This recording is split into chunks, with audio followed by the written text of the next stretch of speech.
Welcome to Have a Bible Question Live, where you'll receive a Bible answer to your Bible question. And now, let's study the Bible.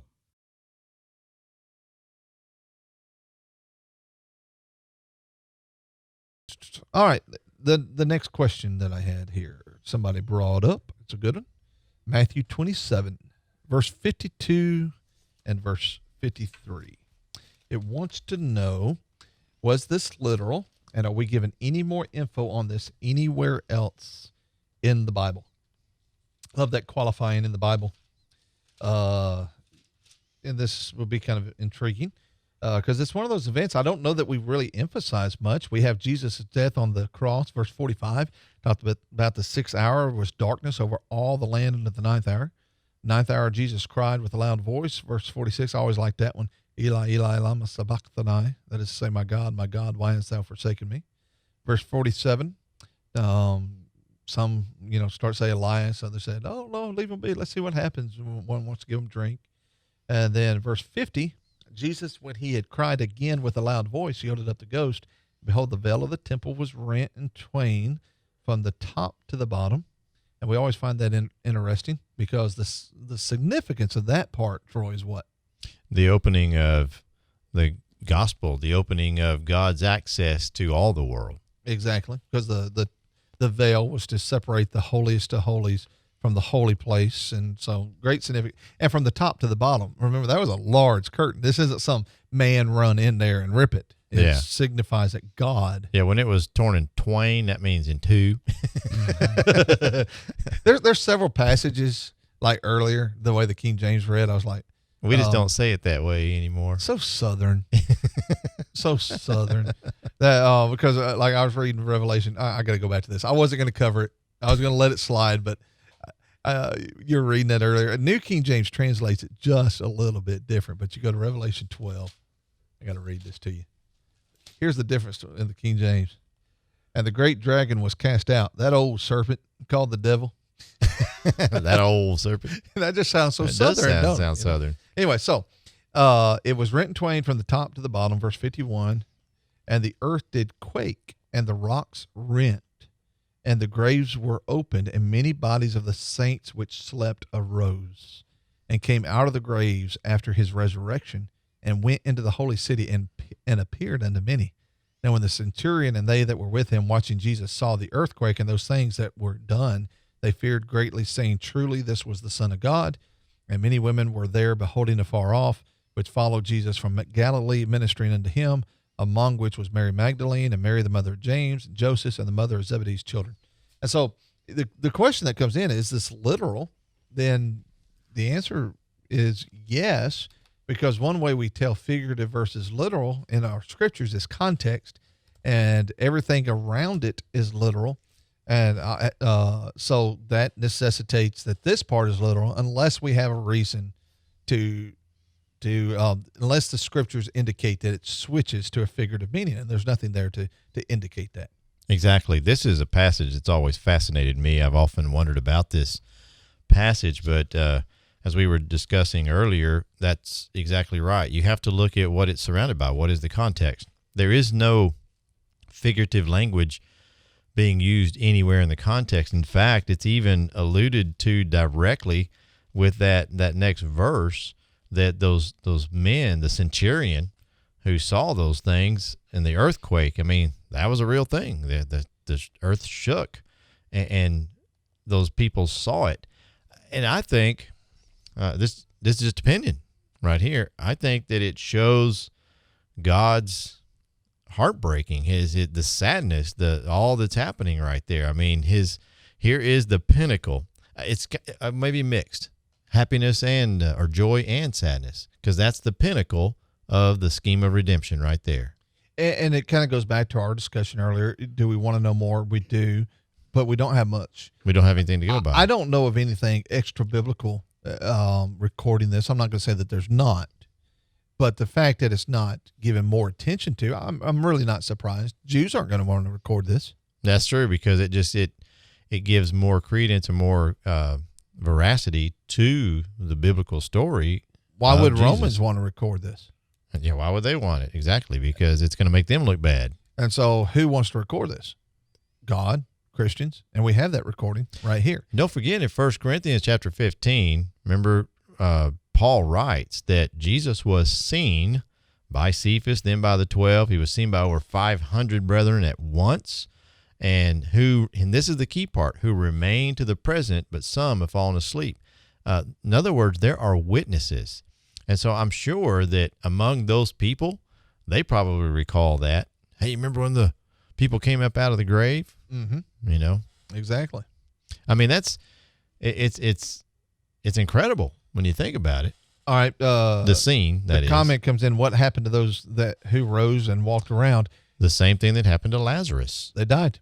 Because Lazarus was brought out of the grave. Yeah, Jairus' daughter was as well, to be made to live again. There's another one. So all those poor people who died and were brought back to back to life. Brought back to death. They were brought back to death again. In a sense, yeah. 1 Corinthians 15 really covers this, because a lot of people have criticized 1 Corinthians 15 because it says Jesus was the first fruits being resurrected. And they're like, no, he wasn't the first. And this would be a case. Jairus' daughter would be a case. Lazarus would be a case of people that rose from the dead, but they all died again. He is the first one to never, and it talks in there. There's another aspect in there to too. never die again.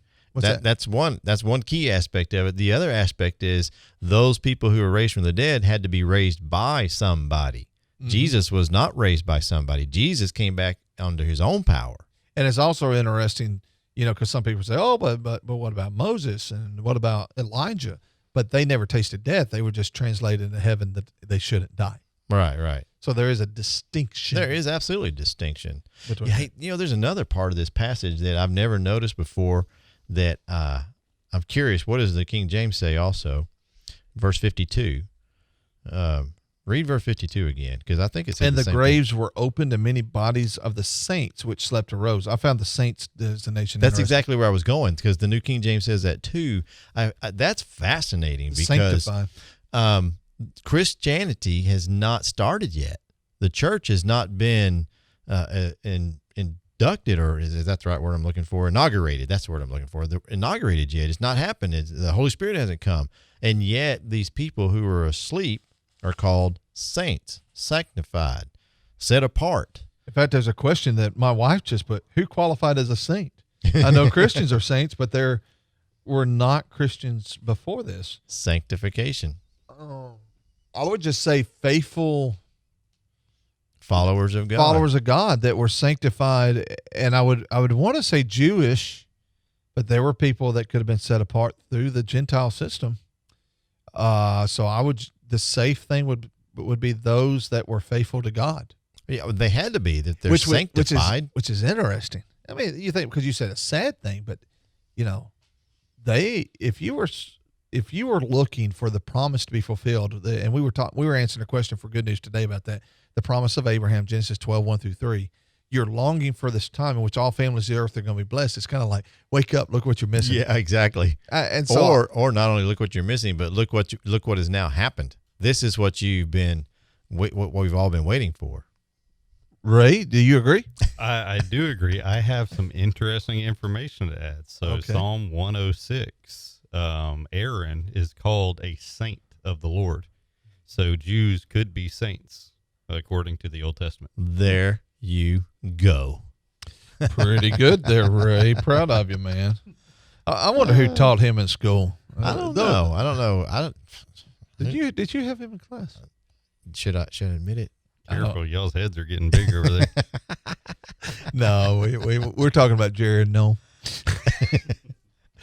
Oh no, that's what I love about the program, y'all. It's iron sharpening iron. It's studying together. That's why we love this, coming together on these Tuesday nights and doing this program, because it'd be the same thing, just four preachers getting together and talking about questions that have been presented to them, and that's what this is all about. Meant to say something. Give a shout out, Julie Cotton. Good to see you, as well as Alan Jury. Glad to see you on here. And Jeff Orr, you just popped up that you're watching too. So go ahead there. What? You didn't you have your hand raised? No, I guess I was just moving my hands around. He was slicking back the hair. All My wife puts a question and came out of the graves after his resurrection. Yeah. 53 says that. Yep. So, well, that just changes everything. Well, he says he had not. Well, let's look at this here. Did we miss something totally? No. I think it was all a part of this, that the graves were opened, the rocks that were rent, and they were opened. It was centurions saw this, but them coming out, fearing greatly. It says it came out of the graves after his resurrection. So, I mean, it would have been after he rose, but it would just still, everything we said as far as the concept of they died again would continue. Wouldn't you? Oh, yeah.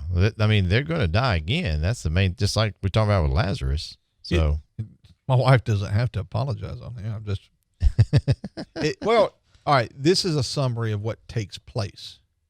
And it's a classic one of those where it doesn't give us as much as what we would want to know about it. All we know is the graves were open. They would be raised from the graves at this point. Beyond that, I don't know what to say about it, other than this is a summary. You got something? I was trying to look up to see some of the people I trust on this. Well, like you were saying before, it's evidence of the power of God that this was something that could not be explained other than the work of God, just like the earthquake, just like the it being dark in the middle of the day, the what happened in the temple, that these were things that accompanied the great power of God shown on this occasion. Great point. Yeah. Great point. And here's something that Burton Kaufman writes in that same vein right there. He says, it means that God knows the location of every grave where his redeemed ones are at rest. I think that's a great point. My wife's like, should I have asked behind the scenes? Nope. That's what we do on the show. That's what we do. And it's not focused on, because some people say, well, why do we not focus on this?